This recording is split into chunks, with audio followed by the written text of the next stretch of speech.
Ping pong. Says the noises in the background of Kyoto Station. Ping pong. It says ping pong. We should be live, if I'm not mistaken.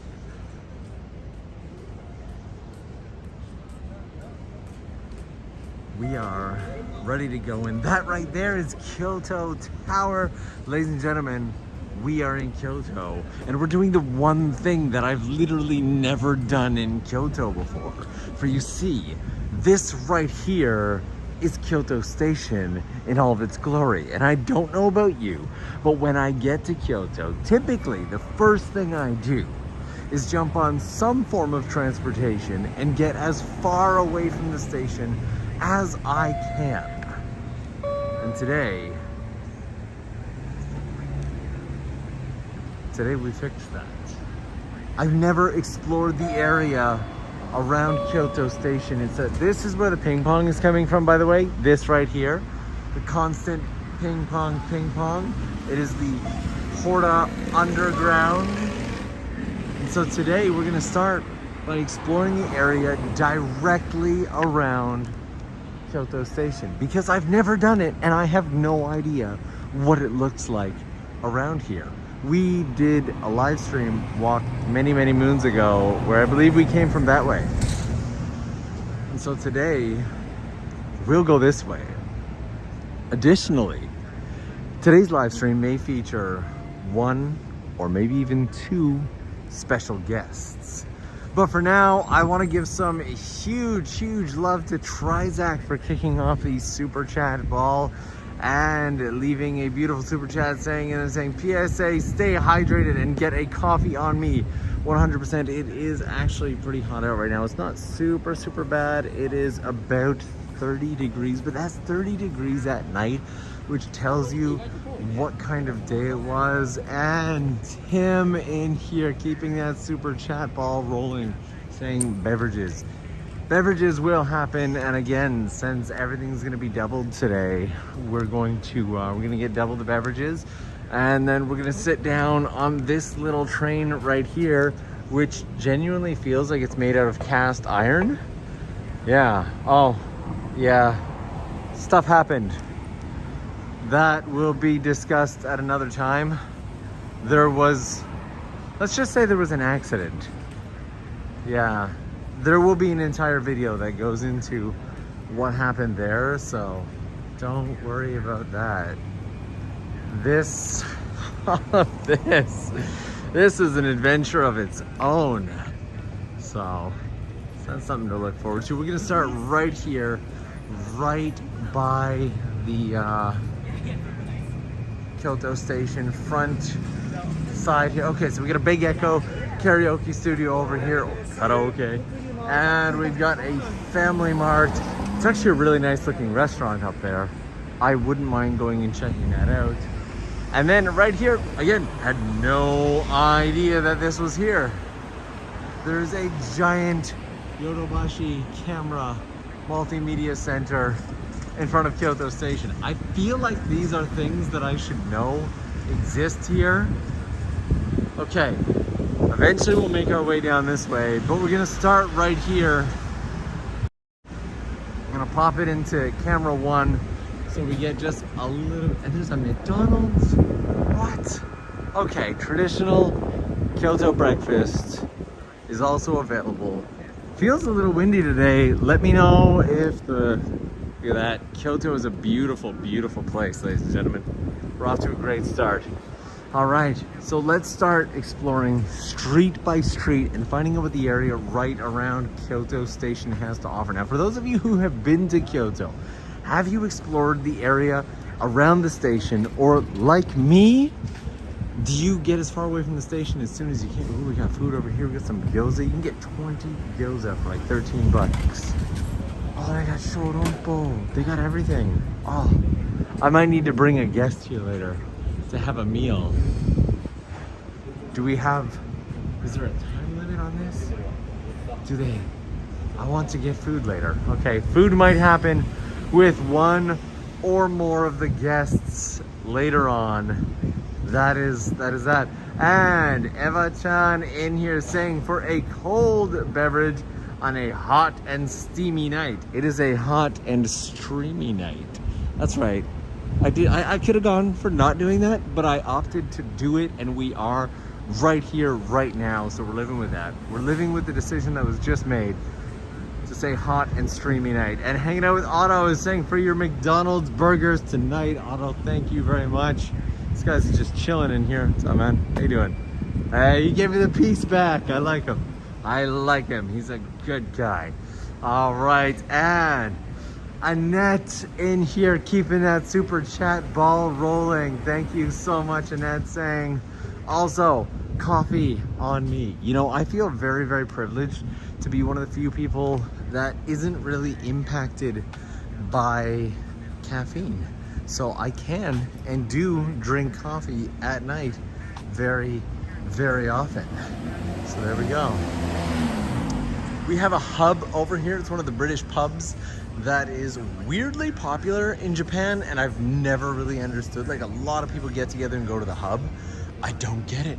I've been to a hub like 2 or 3 times, and quite frankly, it's, I don't know. I've never really, if anybody understands the fascination and obsession and love that people have with the hub, could you please drop it in the chat and let me know? I would absolutely love to know. And Dave Wong with a very generous super chat in here, keeping things rolling, saying, thank you for all your wandering videos and hard work. I love it. Thank you for being here for it. Honestly, I'm trying to keep it going as much as possible.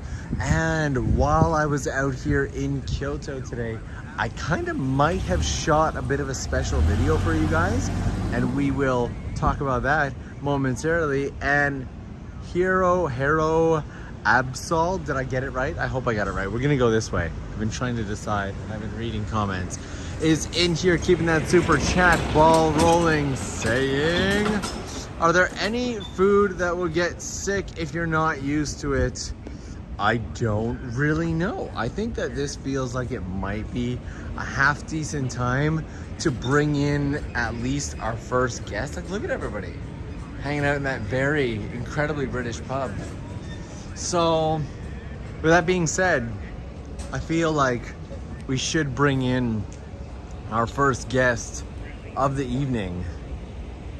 Where might we find the first guest of the evening? Are they in the bushes? I don't see them in the bushes. Are they in the bushes? Where? They were in the bushes! How did you do that? That was like magic. Hi, Sherry. Hi, guys. Hi. Hi. How you doing? Come walk with us, Sherry. Yep. Wow, it has been so long since we've had a chance to do any content together. How have you been? Good. You've literally been walking with me this entire time. Just I was like trying to hide because they used to just spin around. hiding behind the camera the entire time. That is very well done. And Mike is in here saying, maybe a bit late to the stream. No, you're good. You are on a good time to the stream, Mike. Thank you for your chuper set. Thank you for the chuper set. I super appreciate it. All right, so for those of you who don't know Sherry, oh, that car, they're not gonna mug us. They like stopped right behind us. Run! So Sherry and I, we have tried to get it into like the backest of the back street. Wow, this is like right near the station too. Like, that's the station, right? Yeah. Wow, okay. It gets real dark back here real quick. Yeah. All right, you know what? We are gonna walk down this way here. So, the last time that Sherry and I had the chance to properly do some content together was most likely back in 2019. Yeah. Now, we do have a super chat question there to answer, so let's address that. Are there any foods in Japan that are likely to make you sick if you're not used to them? Ah, yeah, natto, fermented soybeans. Some people, that's like, it's not likely to make you sick in terms of like it's bad for your body unless you get used to it. Yeah. It's more like a lot of people just find it really gross. Yeah. You know what one really threw me off? I talked about this in a previous stream and everybody lost their minds. In Kagoshima, Yeah. they serve raw chicken. Yeah. Raw chicken! Have you ever had raw chicken? No. No, don't. Nothing about it was a good experience whatsoever. Yeah, but that's, I think down there is a traditional food, right? Yeah. They I guess they smoke it or something. They do something so that it doesn't kill you. Because raw It doesn't chicken, kill you. raw chicken is not meant to be consumed. Right. So, Right. yeah. So there we go. That is the answer. Now, Sherry lives out in Shikoku. And up until back in 2019, I used to go to Shikoku almost every single month and hang out. I'd say once every 2 months at least. Yes, yeah. Realistically, 2 to 3 months. I guess not once a month. And we, honestly, it got to a point where we had so many projects going that we started an NPO, a non-profit organization. Right. And long story short, Corona killed that stuff. COVID killed everything going on with the MPO that we had spent all those years to put together and build. But it was a good time while it lasted. So we are now, 2 streets behind? We got Kyoto Station right there. We're about 2 streets behind, and we're just gonna keep going, zigzagging, finding the most interesting places to explore in Kyoto. For those of you watching, how are you doing today? Where are you watching from? Has it been a good day for you? How are things for you? I'd love to know. Maybe make a friend or two in the chat tonight, or even just chat with me. Always glad. I'm gonna try and read out as many comments as I can. And people said raw chicken fresh is fine. No, fresh is more dangerous. Yeah? Yeah, I have a license. Ah, yes. There's a restaurant. That is correct. That's the one thing that we learned first thing. So Sherry actually has a food and beverage processing license for the sake of opening up a restaurant. And it was one of the many things that we did in preparation for said NPO, which doesn't exist anymore. And there we go, look at that. It's a beautiful street right there. We're gonna avoid the main big street and we're gonna, whoa. And we're gonna go straight into the back street so we can get hit by this truck. That is the goal tonight, is to get hit by this truck. Hello, garbage truck. Poke. Yeah, just got poked. And so Sherry's saying that one of the first things that they learn is that raw chicken is actually, fresh raw chicken is actually so much worse. This bacteria is very energetic. And because the bacteria is energetic. There we have a Tesla. Ooh, nice. Sherry, are you gonna get a Tesla yet? I want to. Yeah. Easy.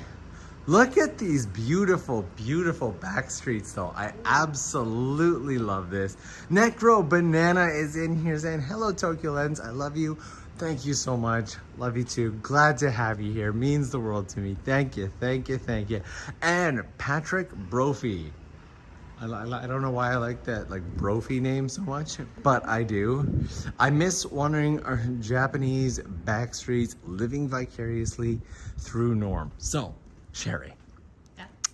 Since look at this place, first off. Look at that. Ooh. Yeah. Yeah. It's like a really tiny otera or temple. Tempuru. And hammered down under is saying BS.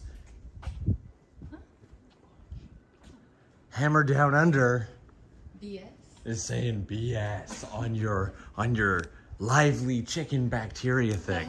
It's always good to have some internet experts who know just as much as those who have taken courses and everything. So hammer down under, we have nothing but love for you. Thank you so much for the input. We're glad that you feel it's BS. I hope your day is beautiful. Keep a smile on your face and chicken in your mouth. And so Cookie Ninja is in here saying, feels good to wake up to a stream. Hope you're doing well. Cookie Ninja, I'm doing pretty good. There was a bit of an accident recently, not in the best of condition.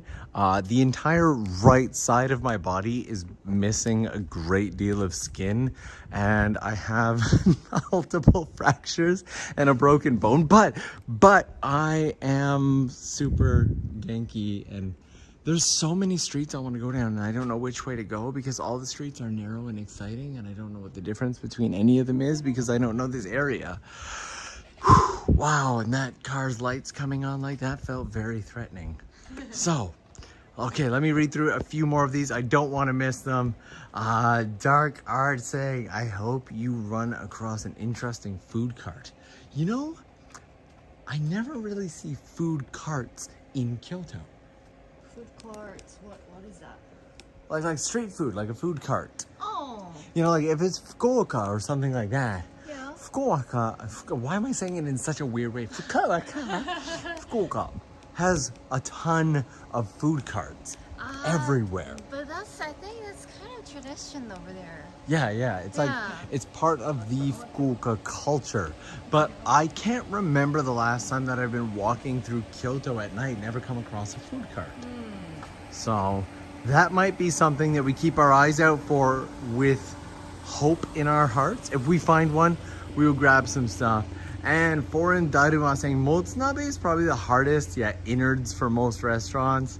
Yeah, I'm not a huge fan of motsunabe. Me neither. Motsunabe is quite literally like intestines and innards and stuff like that. And I've never been a major fan. Sherry, you know, the Kiki, the Shamisen girls I work with, they actually have a song called Motsunabe. What? And it's such a nice song that it makes you think motsunabe isn't as terrible of a dish as it really is. But it doesn't even smell good. Yeah, and like the Japanese people like motsunabe and also horumo. Okay, can we talk about weird Japanese foods for a second? Okay. Because Japan absolutely loves to take things, and I know it originates from a tradition of being in a country that didn't have a lot of money, didn't have a lot of natural resources, and they take something and they're like, we could probably eat that, but like sea urchin, uni, right? Who was the first person to pick up one of those spiky black balls clear out of the water and be like, you know what? If I scooped the gunk out from inside of this, I bet I could eat it. Who was the first person to do that? True. Now, in all fairness, this is a never-ending like run of questions because you could also say, who was the first person to look at a cow and say, I want to drink from that? You know? Or who was the first person to milk a cow and then forget about it long enough that the milk became cheese and go, I don't want to waste it. So, you know, Japan isn't special in this way, but Japan definitely excels in many areas, in my opinion. That's true. Yeah, Japan has a lot of like, why would you eat this? If you guys have any, why would you eat this moments in Japan, drop them in the live chat. If you are watching after the video has been posted, drop them in the comments. What Japanese food is weird to you? Let me know. And Mike Goodwin saying, you should go check out Cafe La Siesta in Kyoto, retro game music bar. That sounds incredible. I definitely. And for all of you asking like what happened with my missing skin on the right side of my body, once I get the time, I will put together an entire video explaining. It is quite the exciting story. I will give you guys all the details. Just hold tight and ready for that one. I'll put out an entire video on it. For those of you who are dropping in questions and whatnot, I appreciate it. Thank you. All right, and so Necro Banana in here again saying, I will eat the chicken medium rare. It keeps moving the chat on me, so I get like halfway through reading it. It makes me immune to salmonella at my source. I made it up. I love this. So Necro Banana coming back with a beautiful, beautiful snapback that has made me smile. And where did it go? this chat loves moving itself, saying, I will eat the chicken medium rare as it makes me immune to the salmonella. My source? I made it up. I made it up. Absolutely. Absolutely love that. Also, to all of you keeping that super chat ball rolling, thank you so much. Super glad to have each and every one of you here, whether you're in the live chat chatting with us, whether you're silently hanging out in the background, whether you're dropping super chats, or whether you're one of the Patreon crew, which, by the way, I'm actually hoping and have invited the Patreon crew, because there is one or more Patreon members who live right here in Kyoto. And I've been like, you know what? For you guys, here's an invitation to come join the stream. Yay! And so, yeah, well, we've been doing a lot of events and stuff like that lately. And today, Sherry and I went out and made quite the exciting video. Yeah. I don't want to spoil it, True. but dare I say, it was so much better than the usual Kyoto. Oh yeah. Yeah. Yeah. And there were so many new hidden and exciting places found. Mind-blowingly beautiful places. And this month I'm going to be doing an event with my Patreon crew where I actually teach them how to find hidden places, and then we build our quote-unquote hidden place adventures together. And if any of them really strike me or blow my mind, or they find crazy places that I hadn't yet managed to find, I might even go and do videos for them. So that is something I'm really looking forward to. If you're interested in learning that side of things or being part of that adventure, this is your official invitation to that side. Can you guys see the stars too? There's like stars up there. Oh. Just one star?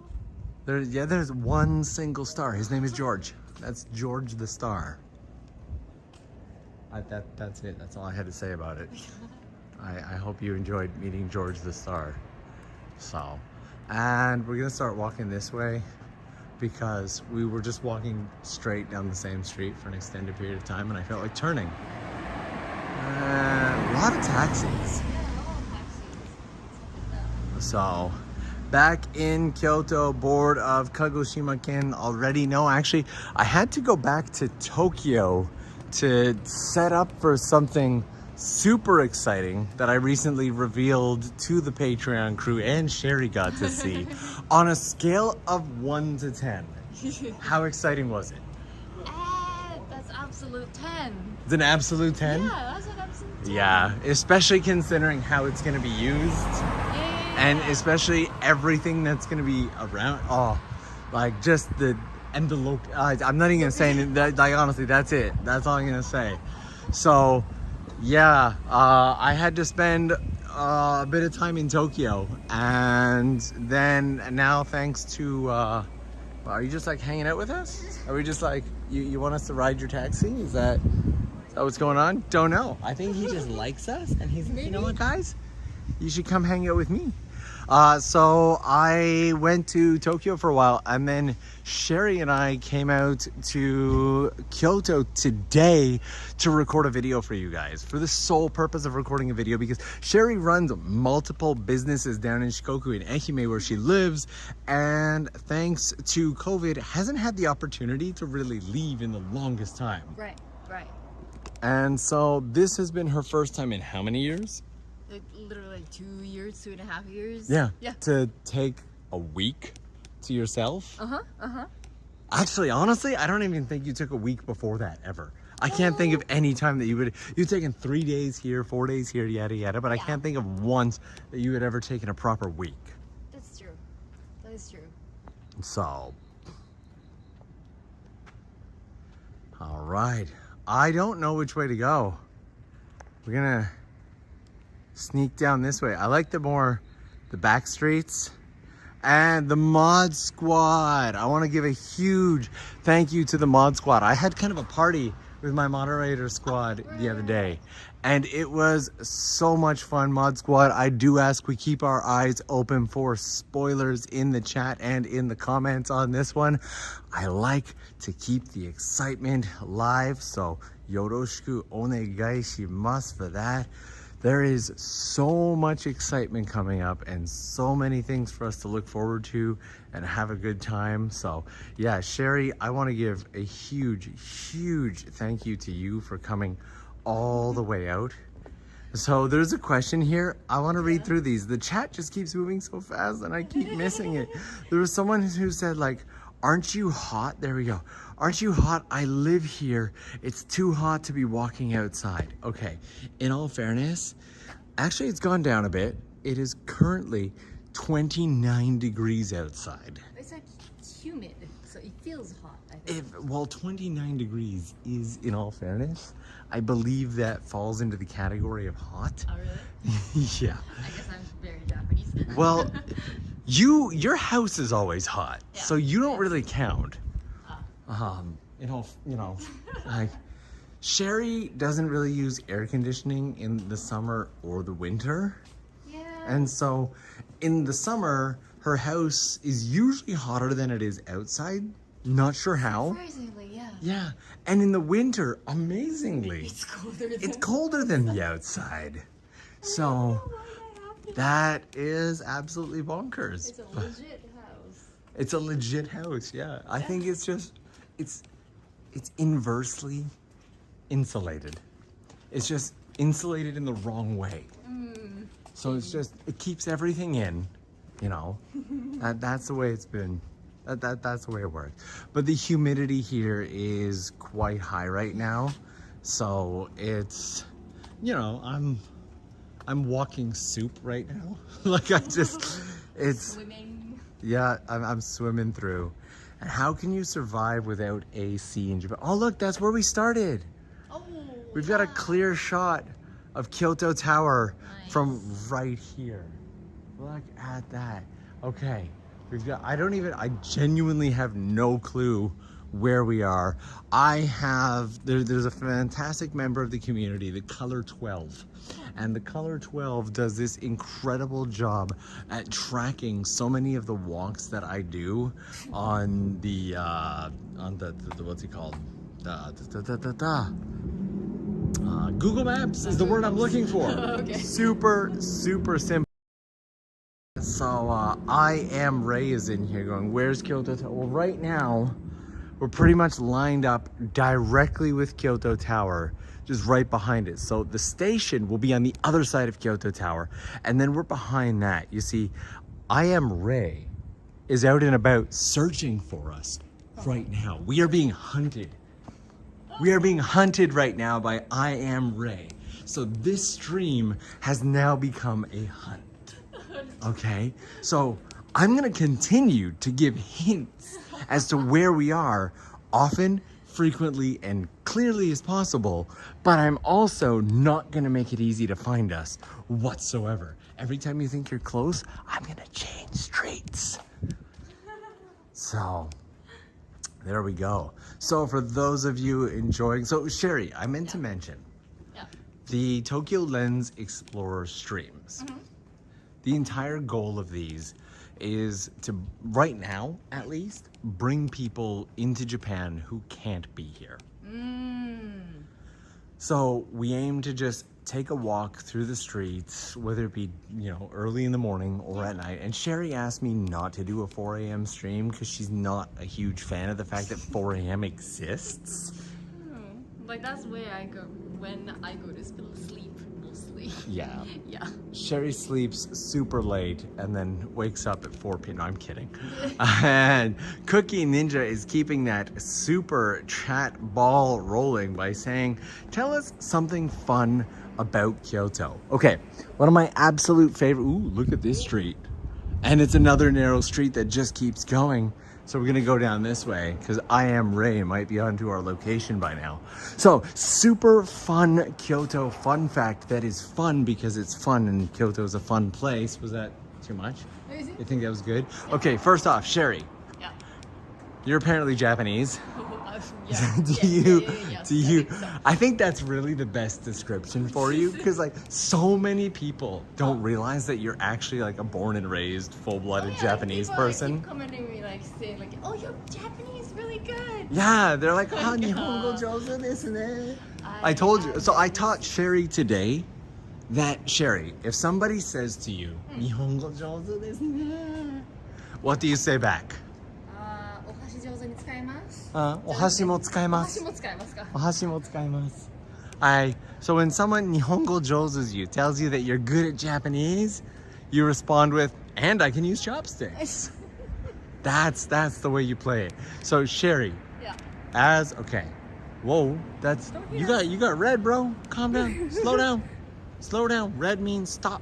That line you're crossing there? That's a stop line. You see? Oh. See the color of that light, bro? That's red. Red means I don't think he had any intention of stopping. Yeah, I think like so. whatsoever. Yeah. Ooh, boy. We saved him a ticket today. He's like, oh, these crazy people crossing the street. Yep. So, as a full-blown Japanese person, the Cookie Ninja has dropped in a super chat asking if we have any Kyoto fun facts. Do you have any fun facts about Kyoto?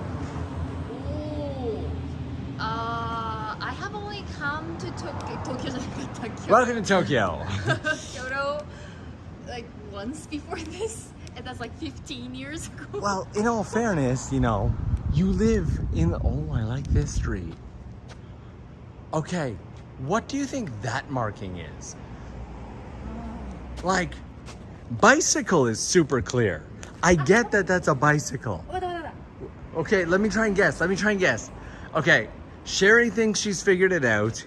In the comments, before we get to the fun facts for Cookie Ninja, in the comments, let me know, what do you think this particular symbol, maybe we're looking at it backwards or upside. I see it now. I see it now. Oh, I ruined it. I was like, what do you think it is? And then when we got the right angle on it, we got the right angle. And now I know what it is. It's watch out for bicycles. Is that what you were gonna say? Yeah. You were gonna say it's exclamation point. Yeah. Bicycle. It looks so different from upside down. It said, watch out for people eating bicycles. So, oh, look at that. It helped us. We didn't get run over by this guy because of the sign. It works. It's more like It works. We didn't get run over. Sherry's so confused. Okay, so being from Japan, which, believe it or not, is where Kyoto is located. So that's fun fact number one. You don't have any fun facts about Kyoto? You've watched TV before. They talk about all the variety shows. Always say I don't fun really watch stuff. Japanese TV shows. Yeah, you don't. So there's one thing. I don't know if I can explain it right. But Okay. Kyoto has like a vertical streets and a horizontal streets. Okay. And it's like a shogi like board. Okay. And so like by telling the address, home address, you know exactly which street to take. And then it's kind of like you're looking at the chart. I see. You know what I mean? Yeah, it makes sense. Yeah. Sapporo is actually one of the newer cities in Japan, and Sapporo is actually laid out so that the streets are kind of numbered. North, south, east, and west. So you could be at like north 5, west 15. Something like that. Yeah. So, okay. And Cookie Ninja, for your beautiful super chat there, my Kyoto fun fact is that while Kyoto is absolutely filled to the brim with some of the most beautiful temple shrines and everything, all the most gorgeous, you know, tourist locations that everybody from around the world flocks to and checks out, if you have the ability to grab a set of wheels, Kyoto is actually home to several amazing hidden locations that are very close to the city. That's all I'm gonna say. I may say more. And there's one more fun fact about Kyoto that I absolutely love and I want to show you. And then Kyoto is actually really well known for these super long corridor entrances to shops and restaurants. As you walk through Kyoto, and this goes way back to the geisha days and whatnot, because everything was built so super close together that sometimes the only way to access buildings would be through these super long corridors. So if you're ever exploring Kyoto and you see these corridors, you might feel like, oh, I can't go through that, but you can, because these corridors often lead to some kind of shop, restaurant, etc. Even sometimes barber shops and stuff like that are just down these long corridors. Now this one kind of has a wall here, but a lot of them have overhangs and little doorways and stuff like that. So don't be afraid of the corridors. That is my secondary piece of advice. All right, so coming back to that, there were a couple more super chats in there I want to take a look at. Roy D is in here saying, I miss Kyoto. Thanks for the nighttime walk while I'm working from home in London. Can we get a temple visit at night? Let's see if we can't find a temple. I would love to find a temple. You know what? We found a little one, but let's go into a narrow street. If I Am Ray happens to catch up to us and find us, I'm sure I Am Ray will know exactly the best nighttime temples, but I am more than happy to take us out to a temple at night. So thank you so much for keeping that super chat ball rolling. Gonna read out one more super chat here. Apparently I've turned into Sean Connery from Shadow Facts 1007 saying, my fiance Lisa thinks the injury was a hiking fall. I'm betting a wild bear encounter. Looking forward to the story. Hope you heal fast. Hi from Australia. I'm gonna guess that's Australia and not Austria. It was just AUS. So US, yeah. probably Australia. Yeah, the injury is gonna be a super fun story that I'm looking forward to figuring out how to tell. Oh boy. All right. So as we continue this, this is the fun part. I know we're being hunted right now. If you were just joining the live stream, I have a Patreon member. I've greenlit Patreon members to kind of, as long as they DM me in advance, to drop in on some of these live streams and come find us if they're in the area or if they're in the country or if they're in the city that I happen to be in. And tonight, that is exactly what we've got going on. We have I Am Ray, who knows the city quite well and lives here and is currently hunting us down. I've given a starting point. I have shown the general direction that we are in, and we are currently being hunted by I Am Ray, and both trying to assist him in finding us and escape at the same time. So, all right. So, you know what? You know what? I haven't. So for anybody here who's new, what I want to do is I want to switch this. Can we flip it? I want to flip it. Is there light? So there we go. So Sherry, let's get some light here. Let's get a little bit of light. We'll just stand in front of this entrance. That gives us light. It also gives I Am Ray a second to catch up. So introduce yourself, Sherry. This thing's going crazy. Sorry. Well, I'm Sherry. You're Sherry, okay. I'm Sherry. I'm Japanese. and just so you know. That was There's another Kyoto fun fact. The Oyajis in Kyoto sneeze. Yeah. The Oyajis in Kyoto sneeze so much louder than other places. Wouldn't you agree? Yeah. My dad is the same. Yeah? Yeah. As they get older, I think the louder sneeze gets. There's this amazing thing in Japan where the loudness of your sneeze is directly proportional to your age. Sherry here, we met back in 2013, 2014, somewhere around there. And Sherry has a YouTube channel of her own called Sherry Berry. Yep. If the mods would be so kind as to drop Sherry's channel in the chat, and Sherry, I'll have you drop it in the comments as well after the video gets posted. And Sherry and I met way back then. Yep. Did a ton of videos together at that time, and then COVID happened, and could never hang out again. Yep. Okay, busy street. Yeah, busy street. It's really loud. So, I Am Ray. This is your opportunity to find me. This is where I am. And Cookie Ninja in here keeping that super chat ball rolling, saying for both of you, what is your favorite chain restaurant in Japan? I think you know my answer. Sherry, you don't have to give my answer. What is your favorite chain restaurant in Japan? Chain restaurants. Ooh, tough one. Gonna say Koto's. That's yours? What are you guessing? I'm asking your favorite. I know, but okay, you know better that I never go out and eat. Yeah. Yeah. It's Sherry. just like for me, like I have to eat and work at the same time. Yeah. So going out and order food and eat is kind of waste all my time.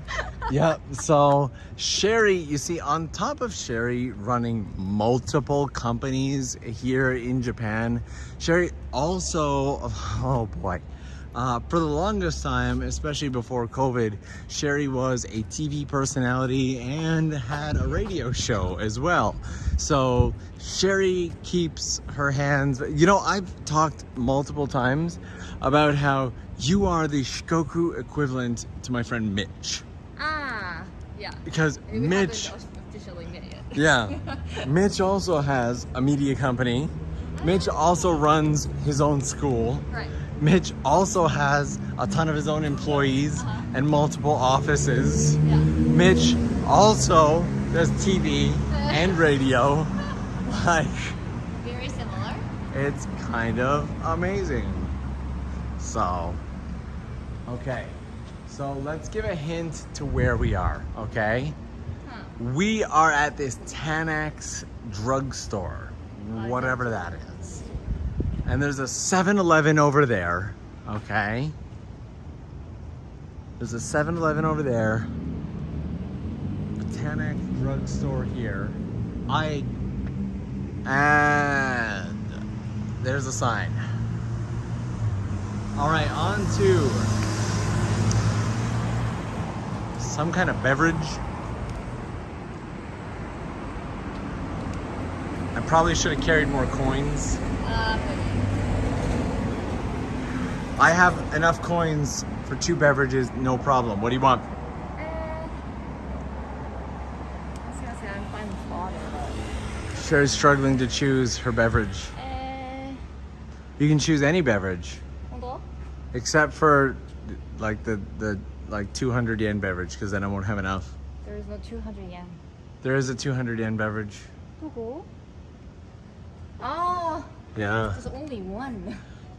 I was gonna go Except for peach. the peach. Yeah. Peach will do. All right. You push your own button. Oh, give me a second.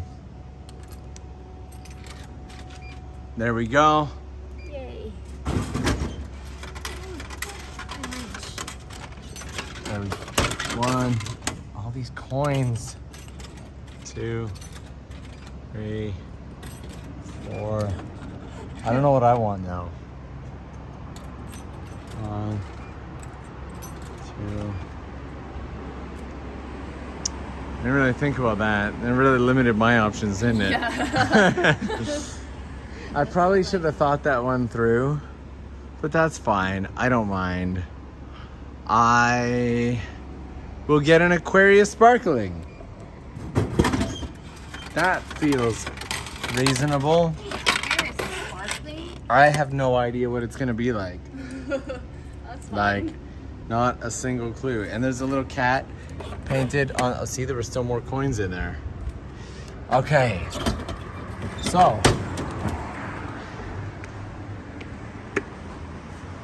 there we are. That should give. Whew, that should give I Am Ray a significant amount of time to catch up. And Craig Stewart in here keeping that super chat ball rolling, saying, hey Norm and Sherry, glad to see you having fun. I know you did a general business info video. Could you do a specific restaurant one? That's actually not a bad idea. And there were better drink options in this machine. Had I walked 10 seconds down the road, I would have had better options. They had craft cola in here for 100 yen. What? We both could have gotten a craft cola. The disappointment is very real. Okay. So Sherry, Yes. seeing as you have the license to run and operate a food and beverage service business, Yeah. what do you think? Could you do a video on that? I can make one, but I don't want to go so negative about it. But okay, so I'm not gonna. I love how very long. it just starts with but. Yeah, but like, okay, so when you're running a business, you have to think of the profit. Like, so it's not like what you want to do. Like, you can do things that you love the most. That's fine, but you have to think of the profit, like how much money you can make off of that. Okay. Right. Obviously. So, Yeah. food related. Like, how can I say? You can only make just a little profit. So it's got. Yeah. Okay. Because you have to buy a lot of ingredients, Yep. right? And to set up in a restaurant costs a lot of money. Yep. You have to go through a lot of like licenses and whatnot. Yep. And that's expensive too to get Yeah. all the licensing done and whatnot. And then it's not just you. If you hire cooks and whatnot, they need to be licensed as well. Mm-hmm. Yep. And then you always have to throw away food. That costs a lot too. Yeah. Yeah. So Spoilage. So apparently, two things are happening right now. Number one, Laura has entered the chat. So Laura, hello to you and hello to everybody. And number two, apparently, we may be close to being found. oh really? Yeah. So let's go this way.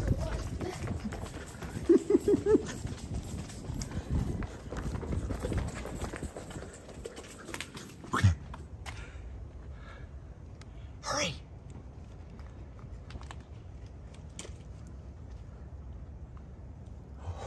He found us.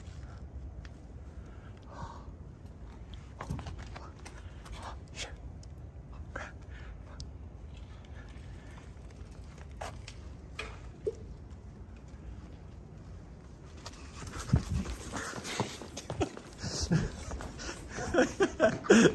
We are very much busted. That did not work. That did not work at all. Authorized stream signing has been accomplished. Callum, how's it going, man?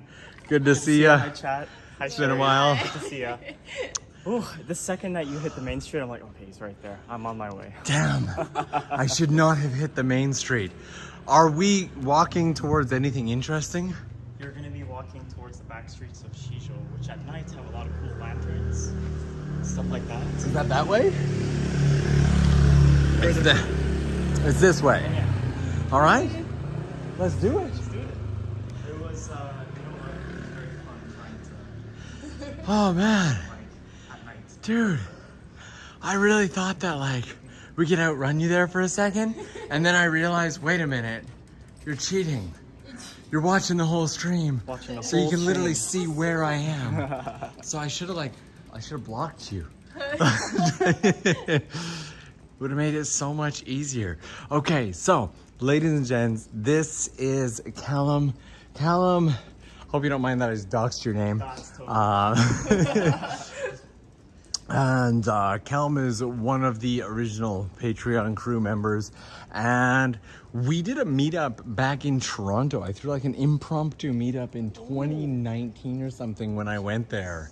Yeah. Jeez. And that was the first time that we actually had a chance to meet up in person, which was pretty. I'm gonna be honest, I don't want to toot my own horn, but I feel like that was a pretty adventurous day. It was a good day. Like we Cold did a and lot. good day.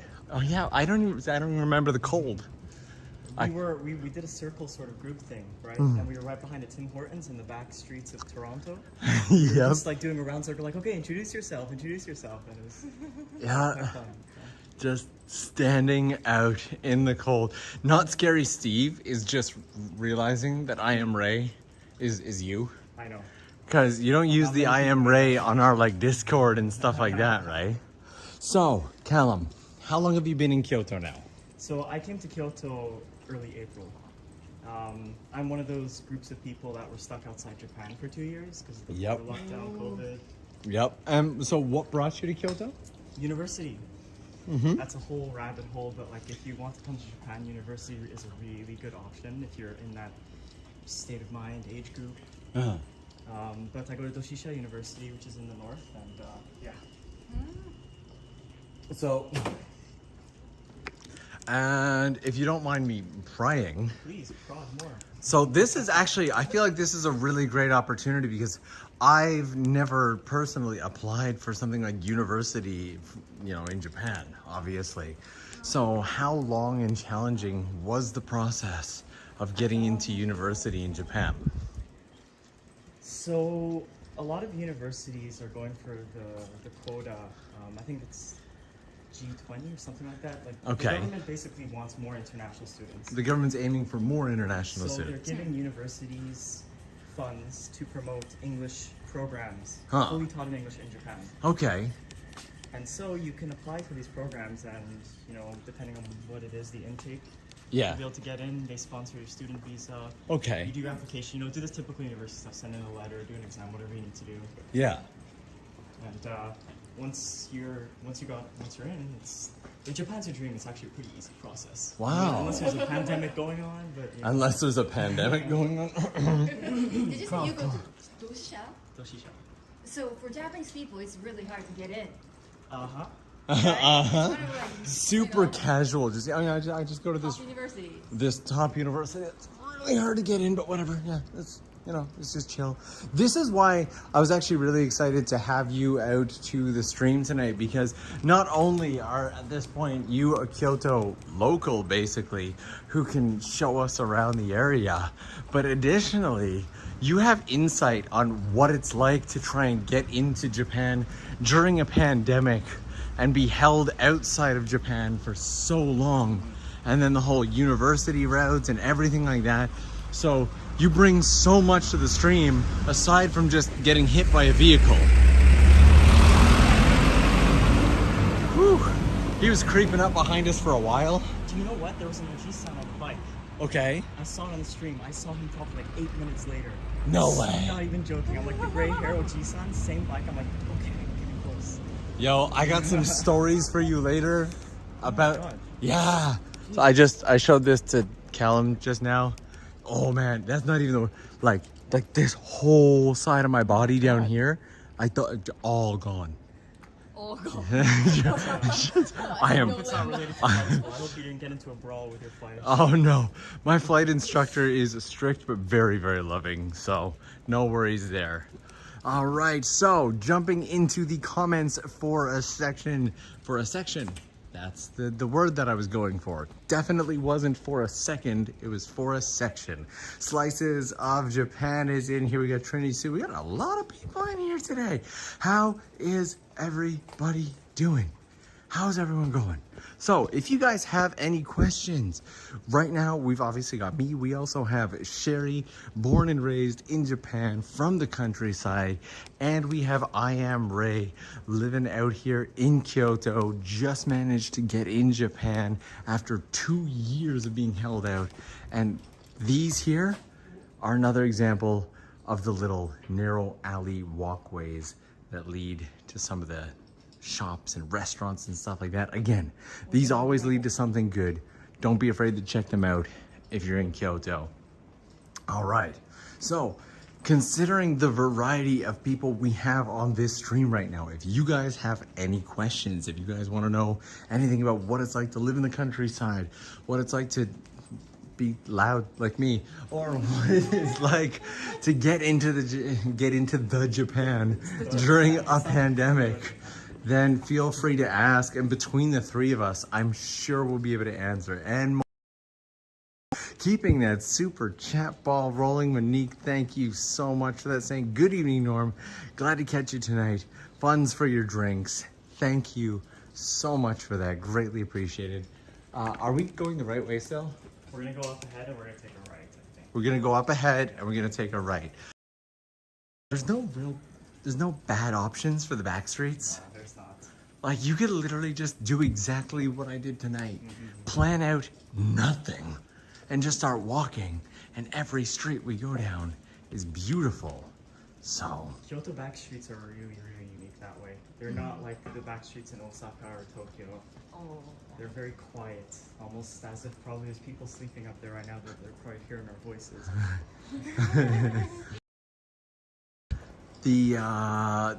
There's a question in here that it's kind of, this question is calmed down. I haven't gotten as much of it lately, but it is still there, right?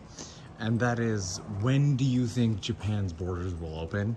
And if I had to give the most honest answer I possibly could at this point, honest, true, 100% honest answer. Are we going this way or this way? Okay, we'll go this way. The most honest answer to the question of when do I think Japan's borders will open would be somewhere between I have no clue and I'll never be able to guess. Because any time that any of us have ever thought that it looks like the borders might be getting closer to opening, something happens. Something happens to delay it. Whether it be a new wave, whether it be a new disease, whether it be someone's dog got sick, something keeps delaying it. And so, quite honestly, it's very difficult to predict with any accuracy. And while I do want to give hope, I feel like it's one of those things that's just gonna happen suddenly. Honestly. They've got these like weird tours running right now. Yeah. Stalker tours. Sidebar. Yeah, go for the sidebar. Kansai International Airport. I went to go pick up a friend who just managed to get into Japan from Korea. Okay. And when I went to the airport, just for a quick pickup and go back to Kyoto, I saw, so T-Way is a low-budget Korean airline. Okay. And I asked, okay, so who's on that plane? She said, you know, mostly Japanese tourists, but there's a group of Korean tourists. And I'm in the terminal building, not airside, and they come out in this group. There's a chaperone at the front of the group with a flag, walking them through the terminal. And I'm like, these Korean tourists are coming into Japan in this really, really super kind of like guided tour. Yeah. You know? I was like, no further comment on that. It's gotta be an insanely weird feeling to like, I don't know. I don't know how I feel about it. I've tried to figure out how I feel about it. These insanely strict guided tours where you're not allowed to, you know, leave your tour group or breathe the same air as the wrong people. You know, like, I understand the need for safety. I totally get it. I don't know if these tours are the way. So, I want to be able to give this really positive feel to it though. So, honestly, I think we're all looking for them to gradually open it in a process. And it looked like these tour groups might be that. But really, I think Japan has this thing for large group meetings and big group decisions. Everything has to be decided by a committee. No one person has any real power. And so I think one day the committee will just make the decision and it'll roll out. Watch out. Oh, almost got your head cut off by a wire there. All right. So it could just be a sudden thing, honestly. And with that being said, Slices of Japan. How you doing today, Slices? Saying, hey Norm, I'm doing good. Thank you for the adventure so far. Here's something for food later. Please enjoy. Definitely get food later. I spent literally from the moment I woke up this morning until about an hour before the stream working on a video for you guys. It's gonna be quite a video. And this is why I avoid the main streets. I know, you can't hear yourself talk. I feel like vehicles are louder in Kyoto than they are in Tokyo. Chances are at this hour you'll also die by taxi drivers, because they have no choice. Okay, so Taquito Burrito, which is just a fantastic name, has a question for you, Sherry. Saying, Sherry, what is the #1 thing people should know about Shikoku, the island that you live on, that they probably don't know? I was gonna say car. You need a car, but I guess people know about that. Like, if you go to the countryside of Japan, you definitely need a car. Yeah. Oh, Okay, I think I got it. Like, What do you a got? lot of people, including Japanese people, think if you mention like Ehime or Shikoku, Yeah. they're like, oh, you guys have only mountains and then maybe 5 people live there. Okay, yeah. But it actually, like the Matsuyama is the capital city of Ehime. Uh-huh. There are 500,000 people live there. I really thought it was gonna be more. Sorry. Hey. It just feels like more when you're there. It feels like a major city. Yeah. So then there was like times when I got a lot of comments because like I always like say like, oh, I live in countryside. It's a small city, and then everyone like, you guys have more population than my country's capital city. Yeah. And I'm like, oh, fine. So it's actually very convenient.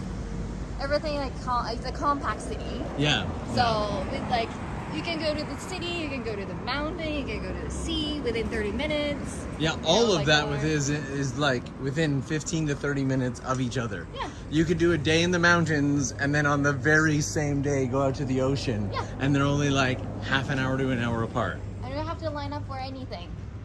Yeah, that's nice Free too. parking lots. And the homunculus is in here saying, hi Norm, hi from the UK. Hello, hello. Can you see I'm waving at you. That's yeah, I can wave at people because I have a shadow. It's one of my special skills. So, We're gonna head east. okay, You can split off any side roads here. Okay. As long as we go in this general direction. as long as we go in this general direction. Perfect. And William C. in here with a super chat saying, here is a drink for Callum 2. William, thank you so much, man. Thanks for the drink. William, you're a true bro. Appreciate it. Love you for that. And Welfie is in here saying 500,000 people is more than there are in my entire country. So yeah, 500,000 people. You've got a pretty significant city there, Sherry. See? Congrats on that. And Sean Dobson in here keeping the super chat ball rolling with a very generous and kind super chat saying, love the stream. Hope all is well. Would love to meet you in person one day, COVID permitted. Honestly, Callum here will tell you, I have no problem. Callum, since you arrived in Japan, how many times have we met? You arrived in Japan in April. In April, yeah. It's currently August. We've met what? This is our third time. Yeah, so we've met 3 out of the 4 months that you've been here. And the 1 month that we didn't meet up, I was just in like flight school down in Kagoshima the entire time. 2 of them were pretty impromptu. The other one was planned. Yeah. The one was planned. So, impromptu is always fine. As long as I'm a huge fan of communication, so as long as it's communicated Yeah, like fast. today, yeah, absolutely. So, huge thanks for that. How many snipers do that? It's not easy. A No. place like Kyoto where you can't see, if you're in the side streets, there's no billboards, there's no names, there's nothing. Yeah. Nothing. Yeah, I'm looking at the kind of pavement on the side road, if there's like a patch job or something, maybe I can... Maybe you can find a place that you recognize or something. And Lotus is in here saying, I woke up with a fever and luckily got a negative COVID test, but I forgot how gnarly the flu is. Thank you for the stream and the awesome guests. Honestly, thank you so much for being here for it. Yeah, definitely. I hope you have a great night. Yeah, totally. Twice. Every now and then. That's the other thing I love about Kansai. People in Kansai, especially in the evening, there's a lot of drunk people who just walk around and are not shy about talking. Oh yeah. Like Tokyo, people likely won't talk to you. But like in Kyoto and Osaka and whatnot, they will. How's it going? Yeah, you're Canadian. Yeah, you picked up on that pretty quick. You're the Shamisen guy. Yeah. Good to meet you. I'm Canadian. I'm from Halifax. Oh, no I way. study Koto-ku. Really? Yeah. That is spectacular. I'm Norm. It's good to meet you. Yeah, I know. So they come and tell me. That's fine. Are you guys having a good night then? Yeah. We just, pretty good night. Beer garden. Excellent. Canadian, Finnish, my wife, Japanese.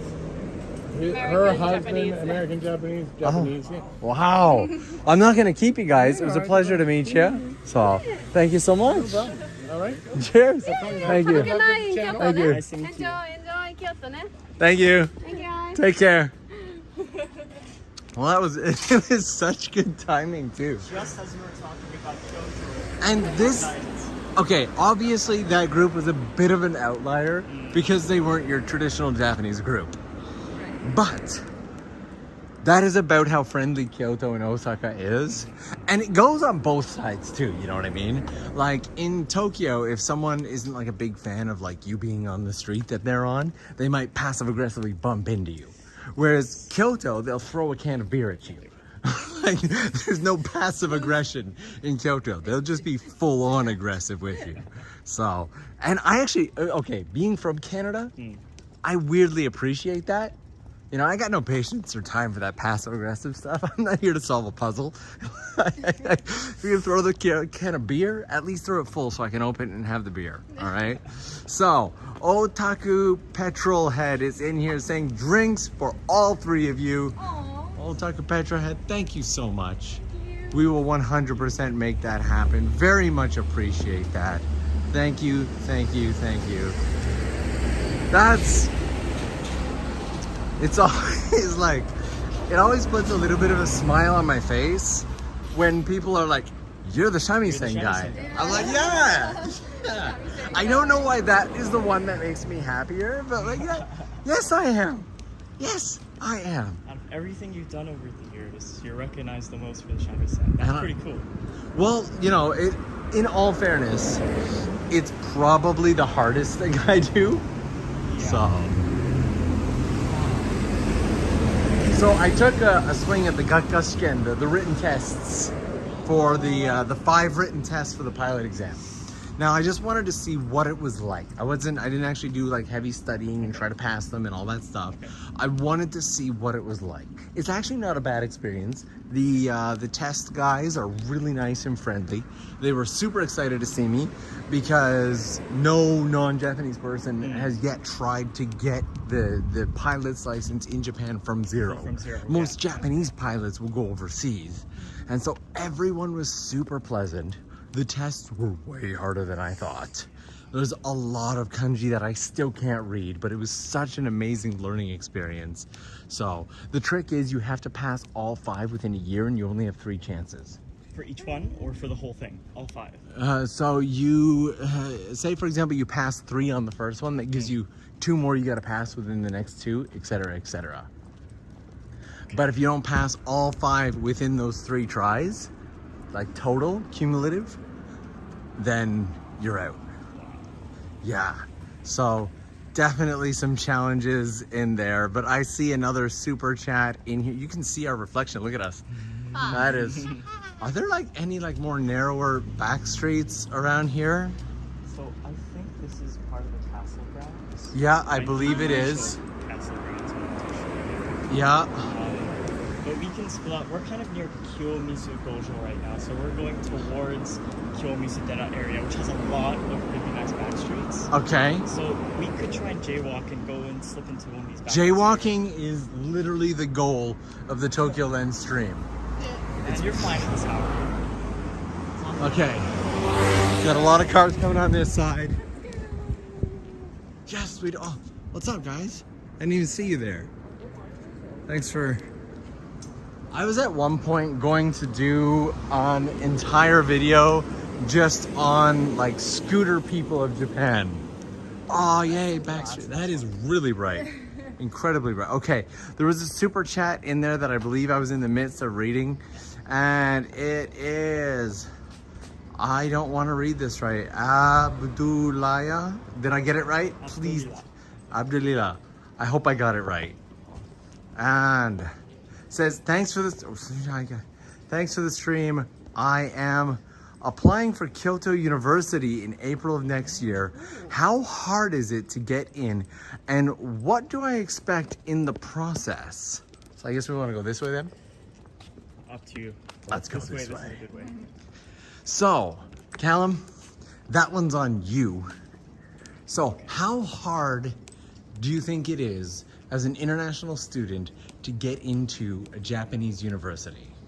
So the first thing is, what are you applying for? Because there are some international students who will apply for a Japanese program taught in Japanese with perhaps some English classes sprinkled in there. Okay. But Kyoto University has so the big three in like the Kyoto Kansai area that are known for their like, you know, liberal arts is Kyoto, Kyodai, so Kyodai, Dodai, so Doshisha University, Kyoto University, and Ritsumeikan University. So if Big three. Yeah, big three. If you're applying for Kyoto University, and I'm going to assume that it's an international program with some, you know, international processes, the process itself is going to be pretty easy. The point is they want you. They need you. They need the numbers. That's a good thing to hear. The only thing that you have to do is distinguish yourself. It's Okay. actually not even your grades as much from your home country, your high school grades, whatever it might be. So how do you It's- distinguish yourself? You're going to have a talk about yourself, your passion for Japan, your passion for studying here. Maybe say something like, you don't want to just culture, that whatever it might be. And then you'll have an interview, and in the interview you want to talk about, mix in a bit of love for Japan and maybe some academic stuff too, like what books you've been reading. Okay, that makes it. Well, you and me had a long talk after the video about, you know, Kyoto's bankruptcy. And Kyoto really does need people, for example, who want to live here. So I think if you said, like, I want to build a life in Kyoto as well, like, they're like, oh, Contribute to we the need city, that kind of stuff, yeah. So that is really good tips, Colin. Thank you for that. Also, are those storage lockers? Because that just looks like an apartment. Are those storage lockers or parking spaces? That.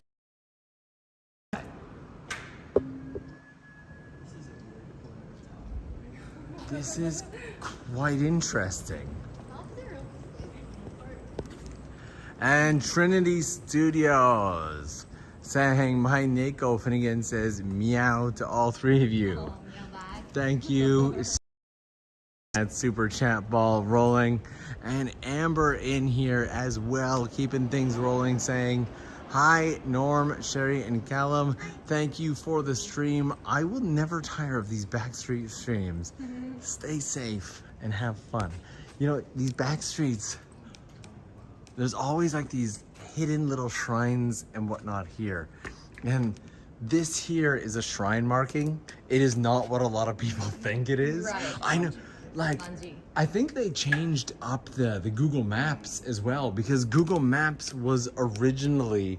Kyoto still has the manji pins action on Google Maps. Oh, really? Yeah. So, I tried to change it up before the Tokyo Olympics. But yeah. Well, because a lot of people, when TikTok really started picking up, a lot of people were like, look at Japan and all their Nazi culture. And like, people were like, no. No, that's not what it is. If you're gonna focus on anything, go to the magazine rack in the convenience stores. There's something you can focus on. They changed that too. Like, that was another one that they tried to. They cleaned up the magazine racks before the Olympics. Really? Yeah, like originally, especially in big cities like Tokyo, Yeah. you should walk up to the magazine rack and get all kinds of. It was all there. Yeah. It's not now.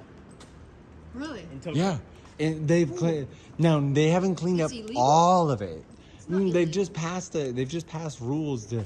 So there's like limits on what they can put in there, but there Okay. used to be an entire big section just for that, and now there's only a limited selection of those magazines apparently.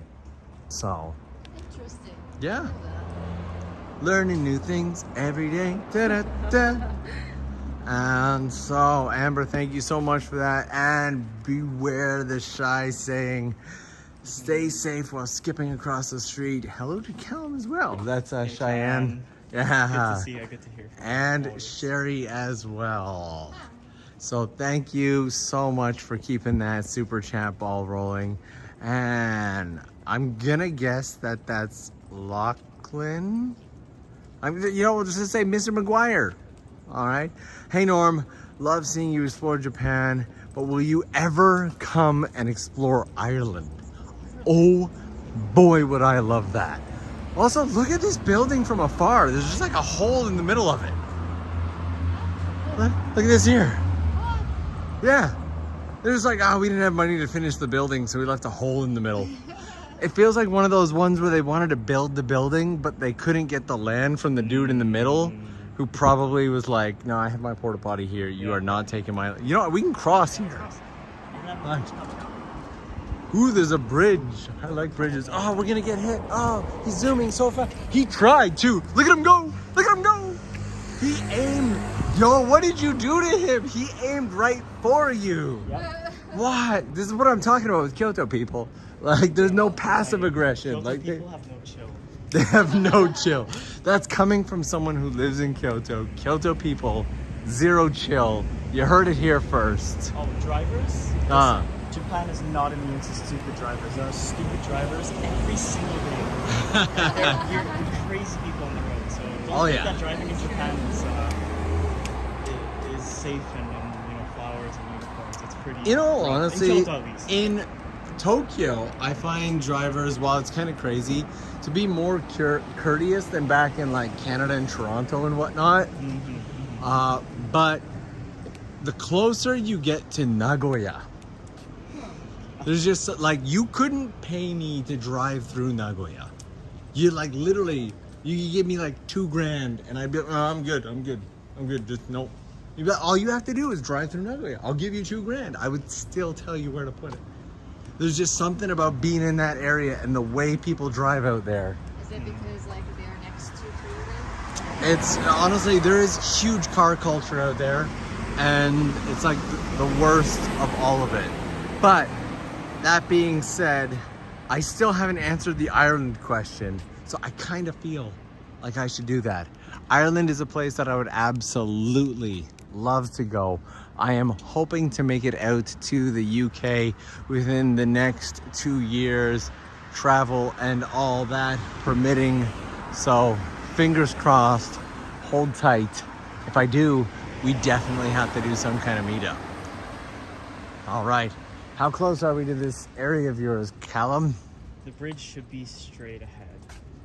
Like, And then we're gonna cross it, and then we're gonna get into a district that is more Kyoto when you think about Kyoto. A lot of the buildings with Japanese stuff.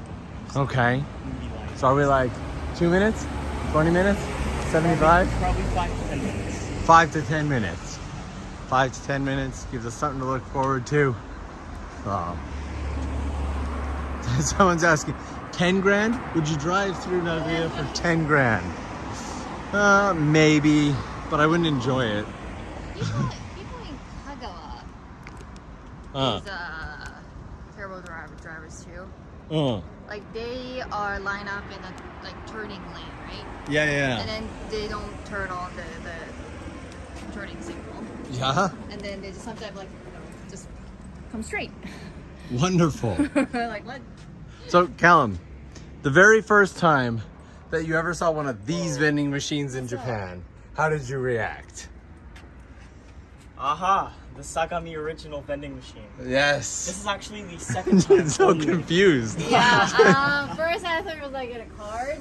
I thought it was cards. Why are they selling cards? It's in such a really weird spot. Yeah. Because this is all only residential building blocks. It's just This is like- apartment buildings everywhere. Yeah, just apartment buildings all over the place. Drugstore, that's why. And then the drugstore has their own Sagami original condom vending machine. For those of you who hadn't figured out what it is, and for those of you who are fans of the cars, we got a beautiful one here. Skyline, baby. Yeah, Skyline. And the Skyline's buddy. You'll see stuff like The that blub. in Kyoto, fair ladies and cars like that. Expensive cards. Yeah, Kyoto definitely has a lot of expensive cars. Nice houses. And these two guys' bicycles, like Ferrari bicycles.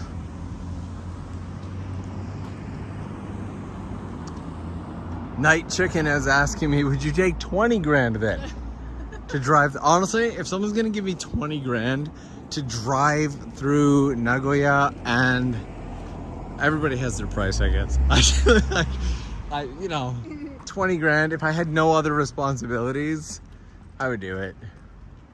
Oh, look at that. We're like back at the station. What? Yeah, look, it's right there. They closed the lights for Kyoto Tower. They don't leave it on. I don't have a sense of direction.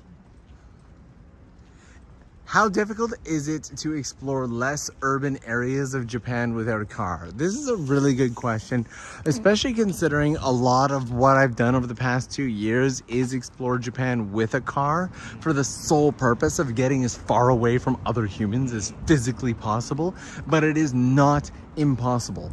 If I give one really good example of this, I found a abandoned school out in the mountains of Shikoku in Tokushima, which is about 3 to 4 hours away from where Sherry here lives. No. And are we going under or over? We're gonna take a left? All right, I trust you for now. And now I found this place by car. Also, there's a cat here who just ran away. Just because I talked about you doesn't mean I'm gonna... Aww. Have a great night. It was a pleasure. Honestly, Kyoto, man, they're just so direct. And so I found this place by car. However, you could get out there by train, and in many ways navigating the Japanese train and bus and local train system is an adventure all of its own and will give you so many experiences that you won't get via car. When you get into the more local stations, you'll sit down, you'll be waiting for a train that might only come once an hour, and a local will come up and talk to you. You'll meet people, you'll learn things about the place that you are that you otherwise would not have the opportunity to learn if you just drove there. And so my first trip to Japan, I took the train absolutely everywhere. I took the Shinkansen, I took the small local trains. I went out into places where there was only one train every 3 hours, and I got stuck and lost. I had people open up their homes to me. Yeah. And I was sitting at a train station out in, I would say maybe 3 hours outside of Osaka, and I didn't read the train schedule properly because I was brand new to Japan, and I'd missed the last train in that area, but it was only like 4 p.m. I was like, there's definitely another train, it's only 4 p.m. 4 p.m. is the last train. 4 p.m. Actually, like 2:40 or something was the last train. What? And I arrived at like 2:45 Oh, and sat there for like and 3 like, okay, so this older woman, probably in her 60s or 70s, had been walking by the station. Actually came into the station because in these super countryside stations, you don't even really need a ticket to get in or out. You know, it's kind of on the honor system by the time you get out there. And she asked me what train I was waiting for, and I tried to explain because my Japanese was terrible. And she's like, yeah, that train doesn't exist, honey. No more trains are coming through here today. And she's like, do you have a place to stay? And I was like, yeah, I'm staying in Osaka. And she's like, I don't think you understand. You're not staying in Osaka tonight.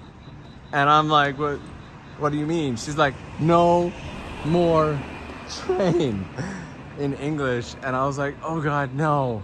And so for one night of my stay, I got to spend the night with this lady and her husband. They cooked food that at the time was so weird and foreign to me that I can't even remember what it was. Yeah. Nowadays, if they put that on my table, it probably would have been like the most normal thing in the world. Wouldn't have been anything special at all. But yeah, it was one of my favorite memories. And at the time, I was lucky enough to have the luxury of an extra day of time because I was still in the middle of my trip. But that would not have happened. That memory would not have been built if I had not gone and explored Japan by train and tried out things that I didn't know about. So if you have the opportunity, don't be afraid to explore by train. Don't be afraid to use Google Maps to figure out how far you're gonna have to hike. Don't be afraid to grab yourself a bicycle. Thank you, Callum, for he's like nodding at me, tapping on his bicycle. He's, don't forget about the bikes. Exactly. City like Kyoto, bike like the best way. Yeah. The best way. I've long thought that Kyoto is actually much better by bicycle than it is by car. It's just all the times that I've come to Kyoto, I've been with guests and a bunch of YouTube gear. I can't be like, hey Sherry, we're gonna bicycle out to the mountain. Oh dude, I gotta tell you later about some of the spots that we went to today. I will share some Google pins with you that will blow your socks right off. All right. Oh man. So, and Emil Van Acher in here saying, super chat received. Thank you so much for keeping that super chat ball rolling. I hope that the answers to these questions are giving at least a little bit of value. And it says, love to see a live view into the back streets of Kyoto. I'm craving my return to Japan since 2019. By the way, Sherry, I loved your Japan exploring pictures on Instagram. Oh, thank you. You've been quiet for a while. Sherry, tell us a story. Story of what?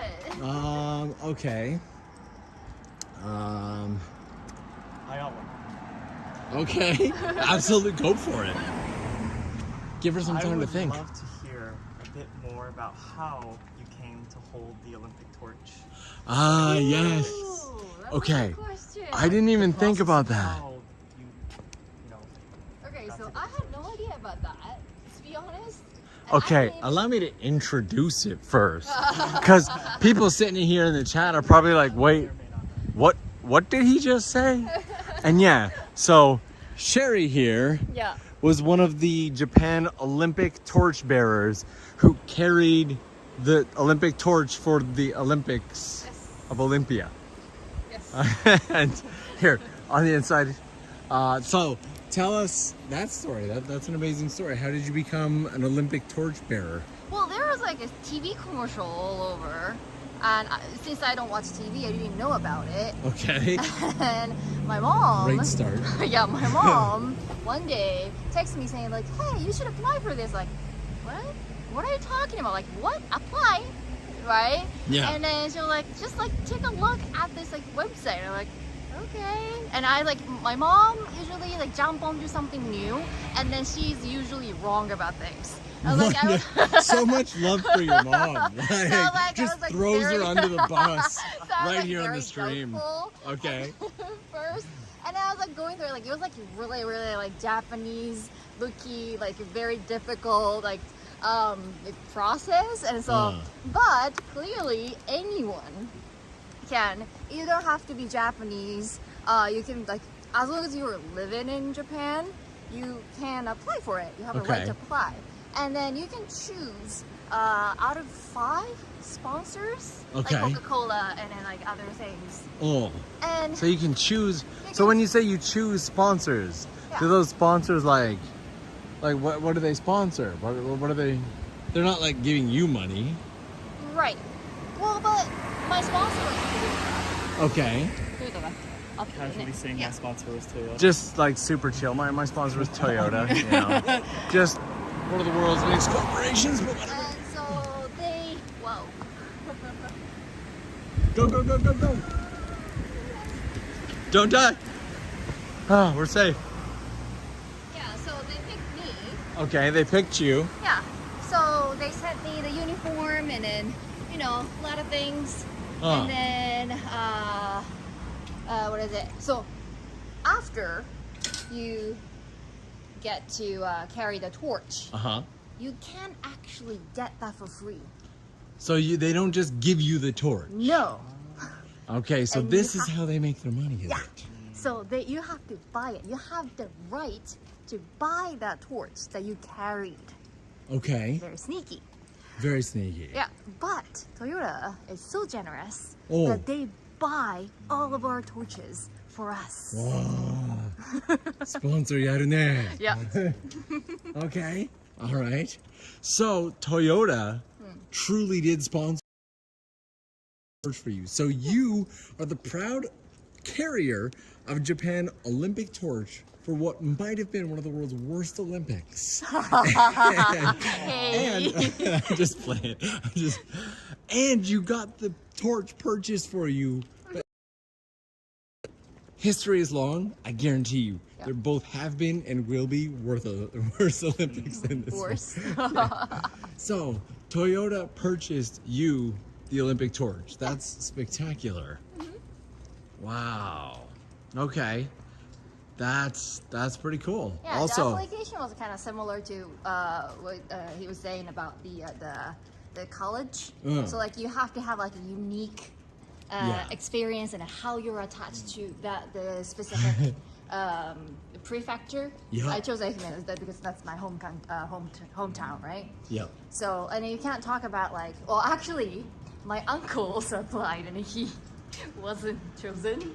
Oh, And he loved marathon and running and stuff. really? So he only wrote about how much he loved about like running and all that. So it was all about himself. But I included like the NPO you talked about earlier. So how we have been contributing to the society. Whoa, the smoke. He's contributing to society. Carbon footprint, anyone? Okay. We can go left or up this hill here. Keep running up that hill. It's sort of in a diagonal direction, so it's. Let's go up the hill. Okay, so your uncle got hardcore rejected, and you were like, "Don't worry, I got this. I'm the pride of the family. You old oyeji, forget about you." He was the one who drove us to the venue. Oh, that had to be painful. Is that him there? No, that's Kishida-san. Okay, that's not Sherry's Prime uncle. Minister. Absolutely everywhere. That's not Sherry's uncle then. And then he helped me make the video. Okay. He was a camera person, so Fantastic. yeah. Yeah, I'm sorry I great. couldn't come down for that, but I did watch it Interesting. this I like way. Yeah, You like going down this way? let's do it. Okay. Callum's in control now. NHK live stream, right? Yeah, I recorded it all, Oh, yeah, that's right. and then I sent stuff to you. You know, Yeah. thank you for remembering my part in the whole thing, but that's cool. So, yeah, we have quite a diversified group here. Torch carrier, Kyoto student, who also flies gliders. Shamisen Plushie. Yes, this is a real Such a fun thing. story. This is a real thing. So, Wow. Callum himself is also a glider pilot. Is this a dead end or does it turn? Who knows? I hope that it turns. I hope that it turns I've never too. been down this random residential back street. Uh, I just thought it would be. okay. We'll go this way. Mama. It looks like a good end. Looks like- ここ行き止まりですか？行き止まりですか？これもうこっち行かないよ。あ、行かない。わかりました。7両行きたい？いやもう、い7両通りやもう歩き回ってるだけなんで。はい。ありがとうございます。すいません。すみません。どうも。泊まったのは近くのゲストハウス？いや、もうこっちお住まいです。住んでるんで。住んでるんで、はい。近くで？近くで住んでるのに分からへんの。大丈夫？大丈夫？大丈夫？あ、まだ住んでるよりでもまだショータイム。ショータン、そうそうそうそう。そう。ありがとうございます。Very nice walk. Yes. Nice night. See, as I said, I really love Kyoto people. Yeah. They're so straight. I guarantee you, he's come out to walk us to the end of this street just to make sure that we get out of the street safely. Yeah. And it's so kind and so loving. Tim says if I'm in control, we'll end up at kicks. Tim knows me well. Tim knows me well. Right, west. East, okay. East. East, west. Thank, South. thank you. Thank you so much. Good night. I am smiling. My face actually hurts from how much I'm smiling right now. I really. Random back street encounter. Random Yeah, I backstreeting. knew that would happen. That's why we I knew that would happen. That's why you wanted us to meet him. You've been stalking him for days, long before the stream started. Please bring that one bearded Shamisen guy over to my place in this random back street and he'll. Whole time you were contracted for this. Your contract is now complete. I have no idea what I was gonna say. I've completely lost track of everything. I want to loop Like if we were to turn right at some point, do we start looping towards the station? Yes. Okay. We're not too far from the station, we're just east from it. East, north. He taught us that. There is a sort of big shrine area up ahead, Okay. so. Well, we did promise one kind super chatter, some kind of nighttime temple or shrine. So allow the adventure to continue. What's that, Sherry? That looks like something, no? Oh yeah, that's a big old temple right there. Either that or it's a Hoikuen. We could have looked at that. Well, it's Kyoto, right? Like McDonald's sign is not red sometimes. Yeah, fair enough. So are you claiming that this is McDonald's? Sherry's claiming that this giant structure in front of us Why not? is the McDonald's Ninja Training School. So that's exactly what it might be. Oh wow. There's so many narrow streets that I'm always just tempted to go down, but then we would meet all of the Oyajis. So, but as I said, he was literally just walking us out of that street so that he could let us know north, east, south, and west. Correct way, yeah. And honestly, that makes my night. Like you guys can see what an idiot smile I have on my face right now. I love that. Oh.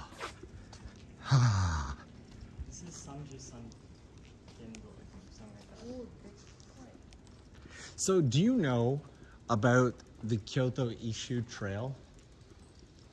The Kyoto Issue Trail, as in like places to hit and like a tourist thing, right? No. No? There is. Wow. What? Is it deep?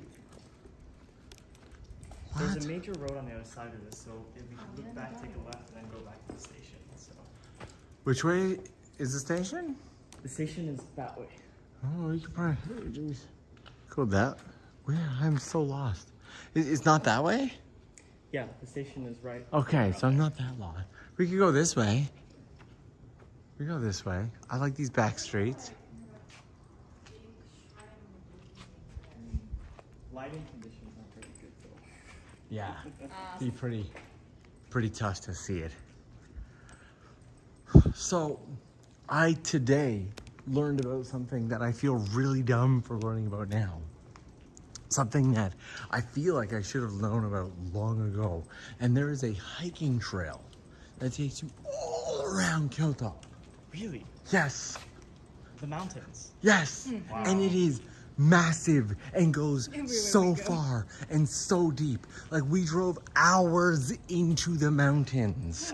And in our exploration, everywhere we went, we found markers for this trail and signposts for this trail. This trail that I had no idea even existed, and this trail that every single point we stopped along was more beautiful than the point before it. And I don't know how I didn't know about this before. I feel like everybody must have known about this except for me and apparently you.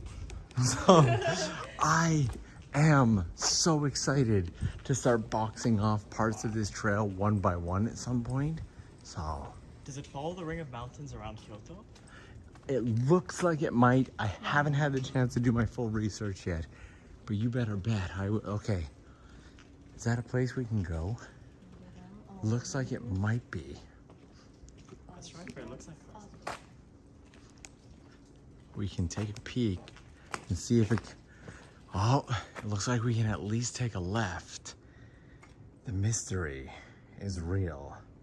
Well, there's a possibility that it's gonna lead to a dead end because it says like private property. Ah, They own the sign. I feel like it's 100% gonna. this is sort of a loop. So You know it goes what? back into the main road. Yeah, I feel like yeah. All right, no main roads. We're sticking with the back streets as much as physically possible into the back streets. So, into the chat for a little bit. The question here is, where in Kyoto is this? So where are we now, Callum? So we're near Kyomizu Gojo. Okay. Gojo is towards, there's a lot of shopping there. It's the station right after Kyoto Station. Kyomizu-dera is, you've probably heard of it. It's one of like the top 3 most when you hear Japan, you probably think or have seen Kyomizu-dera. Yeah.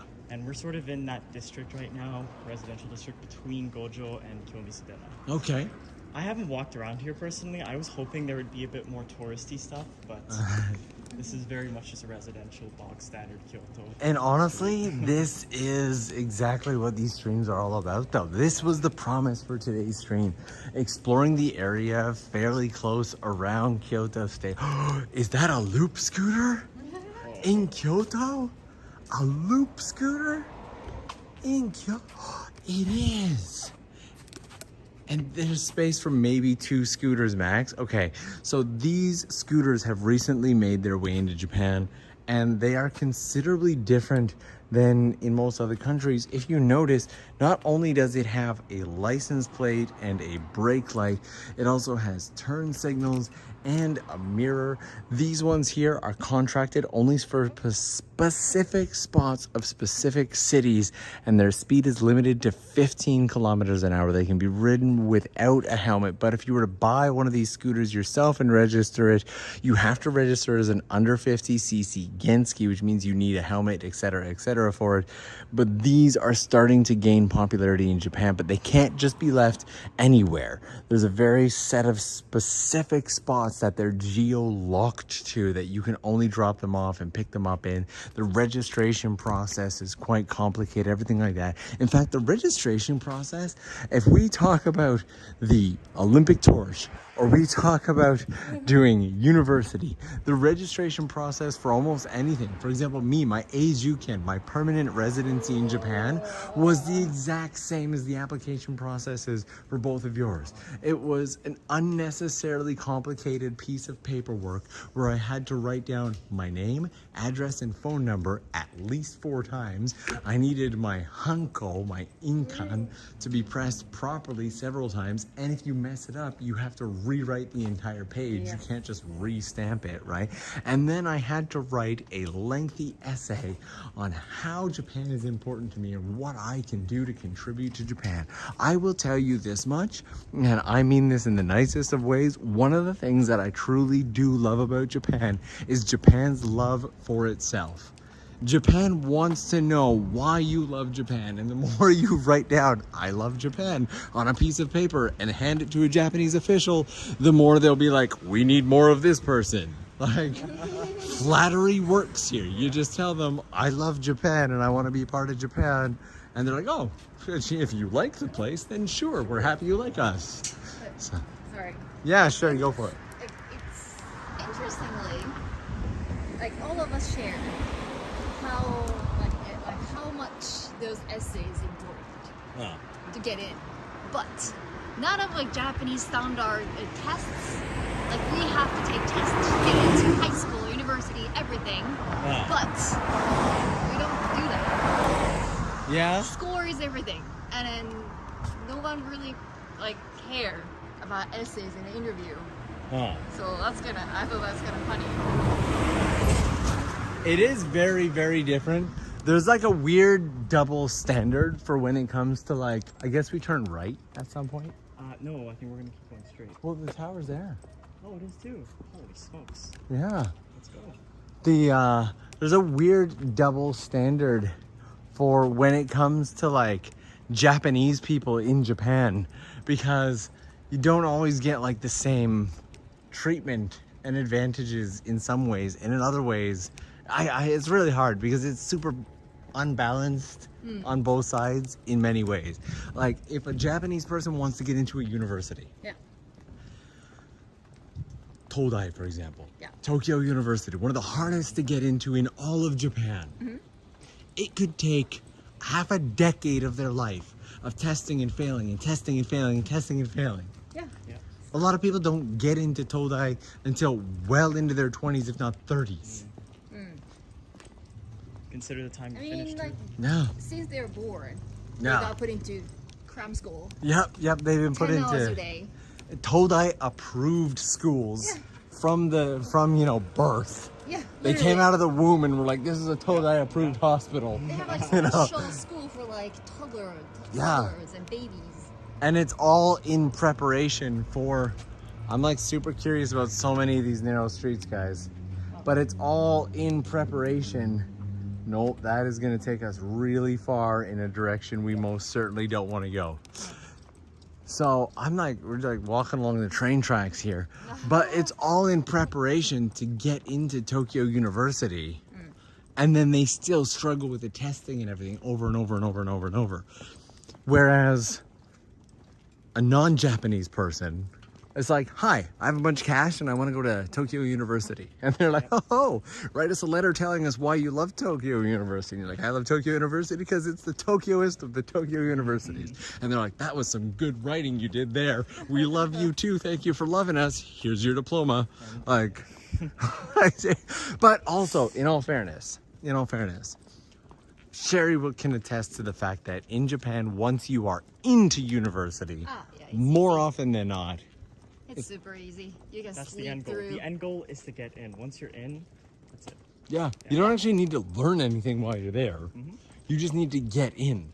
The purpose is different because, like in Japan, going to university don't really matter. Like maybe names matter, but like what you major in doesn't matter because you don't learn anything, and then everyone knows that. So you are just paying the tuition and spending 4 years in university so that you can get the diploma. That's it. And then if you want to write that in your resume, that's it. That's it. Keep in mind, you also have shukatsu. And like as an international student graduating from a university, companies really like the idea of an international person who got their education in Japan, for better or for worse, meaning like, you know, if you actually learned anything or not. So they'll go into university specific, you know, household university names that are like big, like Tokyo University or Doshisha, like those really big prestigious universities, and they'll go and hire directly out 4th year, 3rd year, sometimes even students. So They don't care what you major in. They're just like, oh wow, you went to that university? Yeah. We want you in our company. and like Come along. for Japanese people, that process of the shushoku katsudo, like the job search, is a long, arduous, and very difficult process. But they will literally, honestly, to get into the good companies, like if you just want to get into a company, cool. But one of the things that, a good friend years ago who did the shushoku katsudo and got into a really Japanese company. It was one of the major electronics makers. I'm not going to say which one. They were literally gathered. Now, these are full-grown adults who have graduated university and are now starting their careers. And there's a train coming. Night train. That is literally one of the night sleeper trains. Oh, that's so cool. You never get to see those from the outside.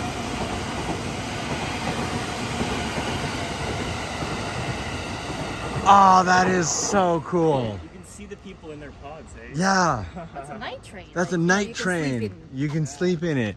I was fully prepped. I actually had an agreement with the train company to do one of those videos on the night sleeper train. We had arranged all this stuff. Everything was set to go.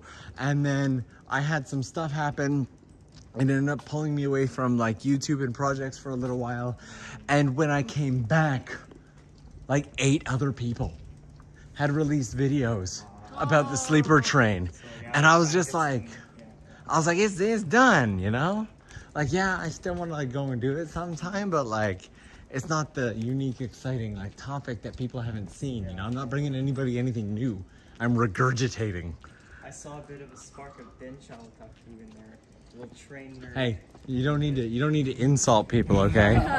So, Densha Otaku, the train nerds, have a really bad image in Japan, mostly because they tend to be over the top, aggressive, and mean. There's an old video from about a year ago of a gentleman pulling up alongside the Enoden down in Enoshima as it's coming around the corner, and he's on his bicycle, yeah. And there are all these Japanese train nerds who I guess were waiting there to get a photo of this train, and he had no idea. He's just taking his normal route home from his bar that night, and these guys absolutely, positively lost it on him. They grabbed him and they're like, you owe us money. You owe us money for ruining our shot. And like, "Kane daro, kane daro." And they're like screaming at him. Anyways, long story short, it was a bit of a stressful at that time, but on a, it made his little bar that he runs insanely popular. I think he'll have another location as well. Specifically, yeah, but it made his bar. Yeah, there was like his place was lined up out the door. People just wanted to like meet the guy who pissed off the train otaku, and it was so funny. So, yeah, they don't have the best image in Japan. I think we can go this way. This is actually a nice little area. I am enjoying this walk. Thank you for taking us out here. Nope, this wasn't planned at all. Nope.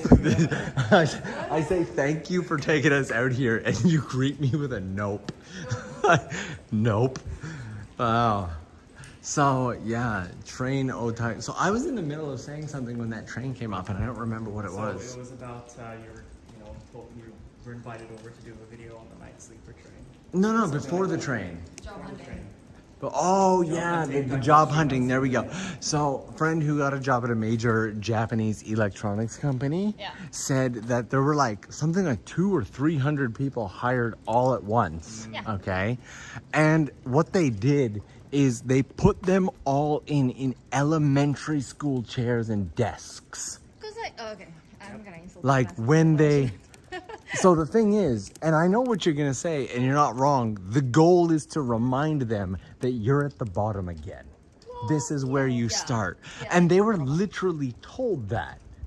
And like these are tiny little plastic chairs and desks that they can barely fit into. And they're forced to like squeeze into them for their orientation for this major company.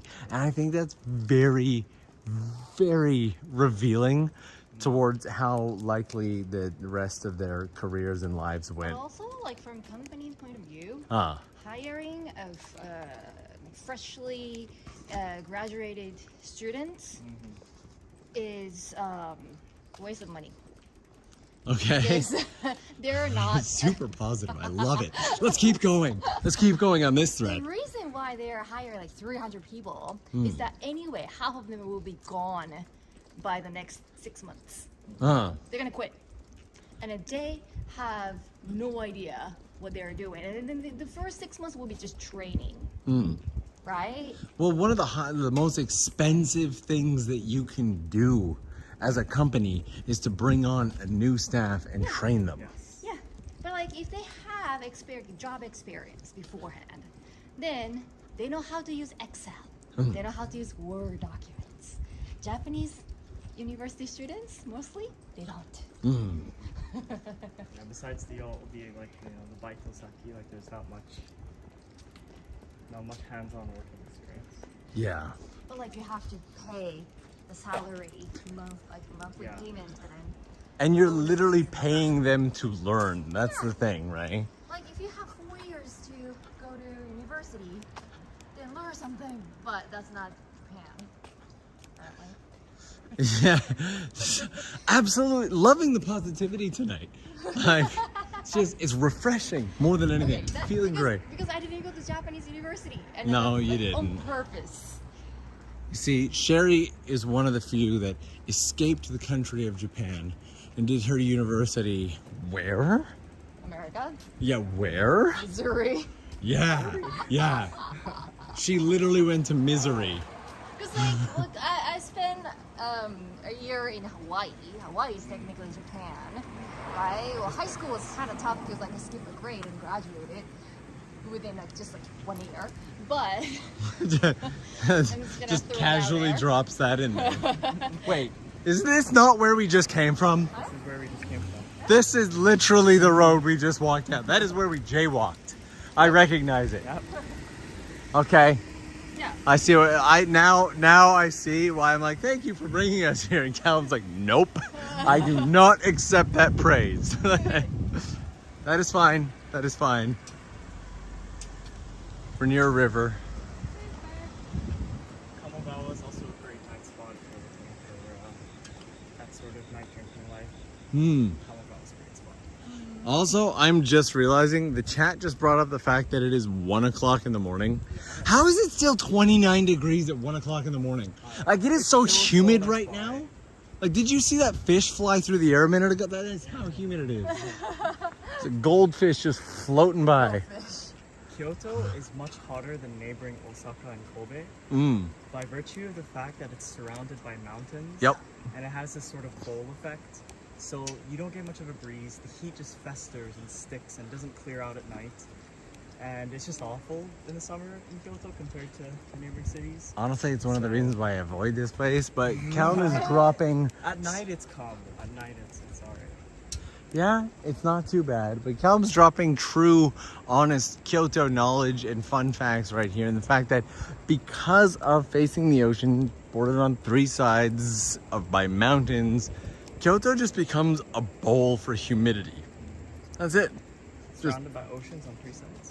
No. Yeah, I meant surrounded by mountains on 3 sides. So I once did a Kyoto live stream, like walking through the rain, and that, by the way, sucked. I had to like strap the, I use my backpack straps, like strap the umbrella to my chest and shove it down my pants. Like, seriously, I walked all the way down through here and back around to the station. Wow. And that wasn't like a fun live stream. I wanted to die. So, and this is actually one of my favorite things about Japan. Sherry and I were talking about this today. These tarps that are I call these placebo tarps because they say soundproof on them, and you can literally see through them. Yes, you can. Yeah, these are the back in the day, I worked in an office and we had no control over the thermostat whatsoever. And I sat right by the thermostat, but it was basically just for show. And people would come back and be like, hey, can you change the temperature? And they would get really angry at me when I was like, no, I really can't. One day the area manager came in and he's like, dude, just tell them yes, push a couple buttons, and wait for them to come back 10 minutes later and thank you. And I'm like, that sounds really shady, bro. And he's like, trust me, shady is peaceful. And you know what? That's literally exactly what would happen. I'd be like, oh yeah, I'll do what I can. And I would push some buttons, which is literally what I could do, but it didn't do anything. And they would come back like 10 minutes later and be like, oh, I feel so much better now. Thank you for adjusting the temperature. And effectively, that is what those soundproof sheets are doing to the neighborhood. They're like, hey guys, it's soundproof. You can't hear these loud construction noises. And everyone's like, oh crap, thank you. It works. And like Kyoto is the best place to talk about that, actually. Why is that? Kyoto people are very, very nice, but there is a hidden meaning to it. I can't really bring up any like specific example. Okay. But I don't know if like 100% correct, but it's something like this. So like you go in, like visit your friend's house. Yep. And then you chat for a while. Yep. And then they say like, oh, do you want some tea? Not tea. Ochazuke. Ochazuke ka. Yeah. あ、そうかそうか。 Tea internationally. So there's a Kyoto YouTuber who kind of messed this up in one of his videos, and he kind of said the same thing. So he said, if you're at a friend's house for a while and they offer you tea, it actually means they want you to leave. But it's not tea, it's ochazuke. Because ochazuke is hime. It has rice. It's the last thing that you would have, right? And so tea is always a welcoming thing. So I had this video around the same time where I had talked about, this woman offered me tea. She's like, I'd love to come and have you come back and have tea with me sometime in the video. And it was in Kyoto. And I got so many comments from being like, bro, you have no idea, you're getting trolled by that woman. She hates you, she's telling you to fuck off. And like, I'm like, no, like, I think you're misunderstanding. And then I found out where that was coming from. And so I'd spoken to some Kyoto people, and the basically unanimous result is that if you are offered ochazuke, which is tea poured over rice, as like an evening snack or something, or an afternoon snack while visiting a friend, it means that you've overstayed your welcome. Yeah. And it is supposed to be understood as a Japanese person that if you are offered rice, that means things are over. That the meal is done. Your time together is done. And so... Well, Japanese people in general do that because we can't be straightforward. Like, you know? Yeah. So we try to like be very, very nice. And then like, okay, let's, for example, like we got some gifts. Getting some gifts. Yeah. So we kind of feel obligated to return some other gifts to the person who want to do that. So we were like, oh, sumimasen, it's okay, right? Yeah. But that's like, that means like, yeah, please don't say anything anymore. Yeah. Right? So like, that's like common thing in Japan. Yeah. But Kyoto people overdo it. Oh. And like, it's, you know, like it's kind of secret message. Like that's understood within just Kyoto people. Yeah. So much, it's always like a secret puzzle, you know? Yeah, so outsiders, we don't understand. Oh, it's green. I didn't know. I was just like, I'm just standing here. Like, oh.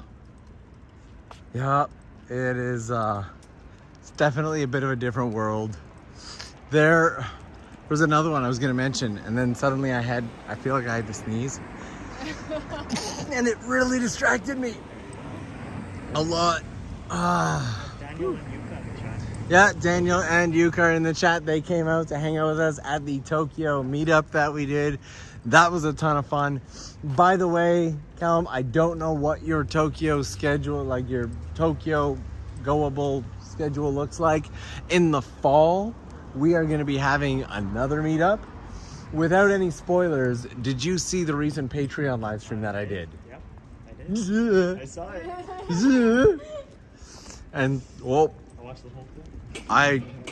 My phone is like, hey Norm, your battery's dying, and I didn't realize at all. And so it is going to be insanely exciting and so chill.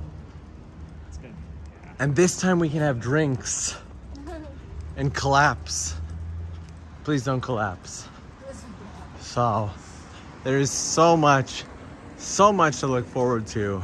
And with all of that, amazingly, the moon is looking nuts over there, by the way. Give it a few more days, it'll be a full summer moon. No, where did we go?